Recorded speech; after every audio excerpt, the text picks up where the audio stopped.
డబ్బు, అనారోగ్యం, ఉద్యోగం, వ్యాపారం, అప్పులతో బాధపడుతున్నారా? మీకోసమే లాంచ్ యువర్ ఫ్యూచర్ ప్రోగ్రామ్.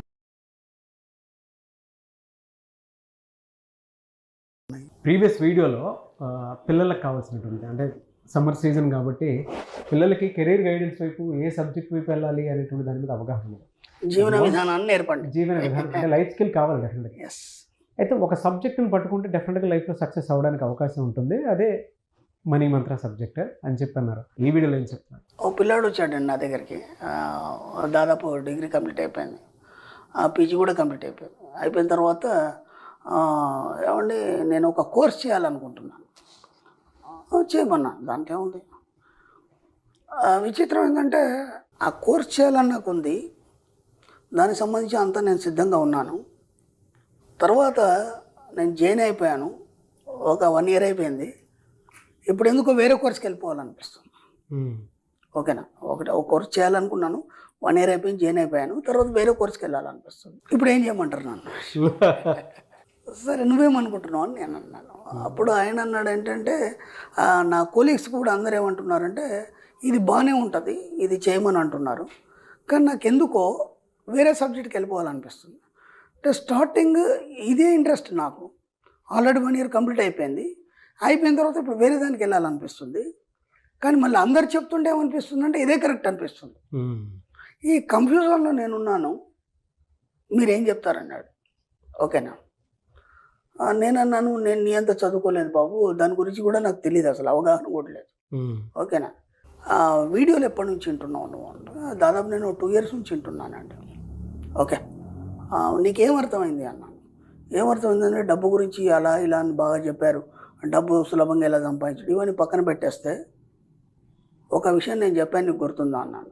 ఏంటండి అన్నాను. ప్రపంచంలో ఎవడి మాట వినకు, ప్రపంచంలో ఎవడి మాట వినకు, నీకేమనిపిస్తే చేయమని చెప్పాను తెలుసా లేదా? అవును సార్, మరి నాకు అడగడానికి ఎందుకు వచ్చావన్నా? నాకు అడగడానికి ఎందుకు వచ్చావు?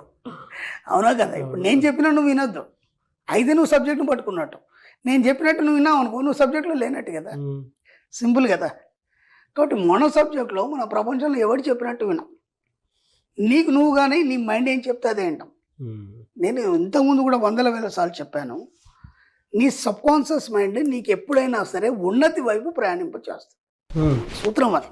సూత్రం ఏంటంటే నీ యొక్క సుప్త చేతనాత్మక మనసు నిన్ను ఎప్పుడు కూడా ఉన్నతి వైపు, సంపదల వైపు, అర్థమైందా, ఒక గొప్ప స్థాయి వైపు, ఒక అద్భుతం వైపు, ఇలాంటి వైపు మాత్రమే ప్రయాణం చేస్తుంది. అది నీకు సరైనప్పుడు మాత్రమే దాన్ని నీ దగ్గరికి తీసుకొస్తుంది. అర్థమైంది? అది నీకు సరైంది, నువ్వు దానికి తగ్గవాడి అన్నప్పుడు మాత్రమే అది నీ దగ్గరికి తీసుకొస్తుంది. ఇప్పుడు నేను ఇంతకుముందు కూడా చెప్పాను ఒక మాట, ఒక కోరిక నీలో జనించింది, ఒక కోరిక ఉద్భవించింది అంటే దానికి నువ్వు అర్హుడవు అయినప్పుడు మాత్రమే ఆ కోరిక నీకు వస్తుంది. అప్పటిదాకా నీకు రాదు అది.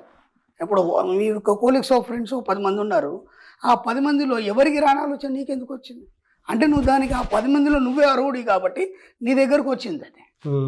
కాబట్టి నీ సబ్కాన్షియస్ మైండ్ నిన్ను ఎక్కడికి తీసుకెళ్తుంది అంటే ఉన్నతి వైపు తీసుకెళ్తుంది. అది ఎప్పుడు నేను డిస్టర్బ్ చేయదు, ఎక్కడ నిన్ను ఫెయిల్ చేయదు, అర్థమైంది, ఎక్కడ నిన్ను ఓడించదు. నేను గెలుపు వైపు మాత్రమే తీసుకెళ్తుంది, అద్భుతం వైపు మాత్రమే తీసుకెళ్తుంది, నిన్ను ఎప్పుడు ఉన్నత స్థితిలో ఉంచడానికి చూస్తుంది. ఇప్పుడు నువ్వు ఇటు వెళ్తావా అటు వెళ్తావా నీ ఇష్టం డిసైడ్ చేసుకో. ఎందుకంటే అది ఉన్నతి వైపు తీసుకెళ్తుంది కదా. ఇప్పుడు నువ్వు 1 year చేసిన కోర్స్ చేస్తావా, లేదంటే ఇప్పుడు కొత్తగా అనుకుంటున్నావు దీనివైపు వెళ్తావా? నీ సబ్కాన్షియస్ మైండ్ ఏం చెప్తే వచ్చి ఇప్పుడు ఏమైపోతుంది, నువ్వు ఖచ్చితంగా సక్సెస్ అవుతావు. ఇప్పుడు నేను చెప్పింది తిన్నా, మీ ఫ్రెండ్ సర్కిల్లో చెప్పింది తిన్నా, కోలీగ్స్ ఎవరైనా చెప్పింది తిన్నా సరే నువ్వు ఫెయిల్ అయిపోతావు. కాబట్టి ఏ గొప్ప వాళ్ళని తీసుకున్నా, ఎవరి జీవితాలు తీసుకున్నా సరే ఎవరి మాట వినలేదండి. ఇది బాగా గుర్తుంచుకోండి, అర్థమైందా?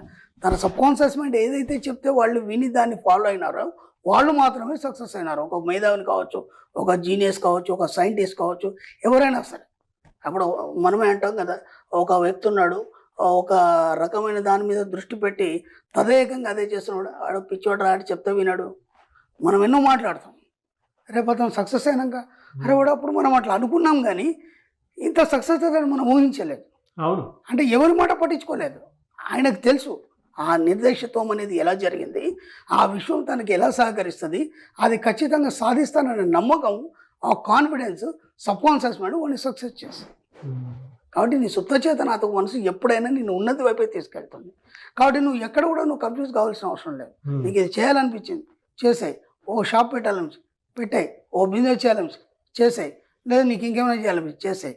ఎవరి సలహాలు తీసుకోవద్దు, ఎవరిని అడగద్దు, ఎవరిని ఫాలో అవ్వద్దు. ఫస్ట్ ఫాలో అయినా ఫెయిల్ అయిపోతారు. మన సబ్జెక్ట్లో అనుసరించాలి తప్ప అనుకరించద్దని మనం ఎన్నోసార్లు చెప్పుకున్నాం. కాబట్టి ఎవరిని అనుసరించద్దు, ఎవరిని అనుసరించాలి. అనుసరణలో నీకు నువ్వు మాత్రమే ముందుకెళ్ళాలి తప్ప ఎవరిని కూడా మనం అనుకరించాలి. అప్పుడు మాత్రమే సక్సెస్ అవుతావు. ఆ అబ్బాయికి అప్పుడు కరెక్ట్గా అర్థమైపోయింది.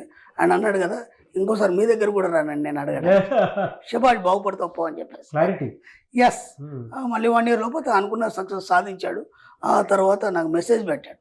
ఆయన నన్ను కలవద్దని చెప్పాను కదా, ఇంకా పనే ఉంది సక్సెస్ అయినాక. సక్సెస్ అయినాక నాకు వచ్చి కలవని నేను చెప్పాను, నేను వస్తా అంటే కూడా వద్దంటాను. సక్సెస్ అయినా మెసేజ్ పెట్టాను, నేను హ్యాపీ. నువ్వు సక్సెస్ అయితే నేను సక్సెస్ అని ఫీల్ అవుతాను. తర్వాత పెట్టాడు, గురుగారు మీరు చెప్పిందే కరెక్ట్, నేను ఎవరి మాట వినలేదు, నాకు ఏదైతే అనిపించిందో అది మాత్రమే చేశాను. నేను అనుకున్న కోర్సులో నేను ఈరోజు సక్సెస్ అయ్యాను, ఒక టాప్ లెవెల్లో ఉన్నాను.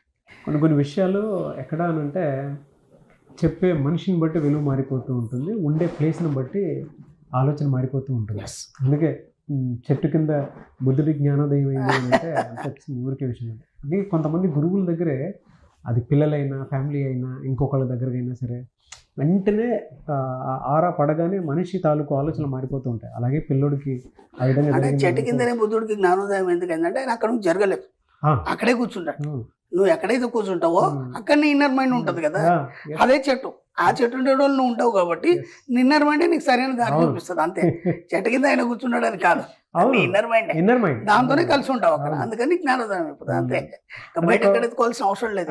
అంటే స్పిరిచువల్ ఆస్పెక్ట్ నుంచి చూసినప్పుడు కొంతమంది మనుషులు కలిసినప్పుడు, కొన్ని ప్లేసెస్కి వెళ్ళినప్పుడు, కొంతమంది గురువుల మాట విన్నప్పుడు ఆటోమేటిక్గా ఆలోచన మారుతూ ఉంటుంది. ఈవెన్ మనం ప్రాక్టికల్గా చూసుకున్నాం స్కూల్లో అక్కడ ఉన్నటువంటి రేస్ ప్రభావం, ఆరా ప్రభావం, అంతకంటే ఏం లేదు.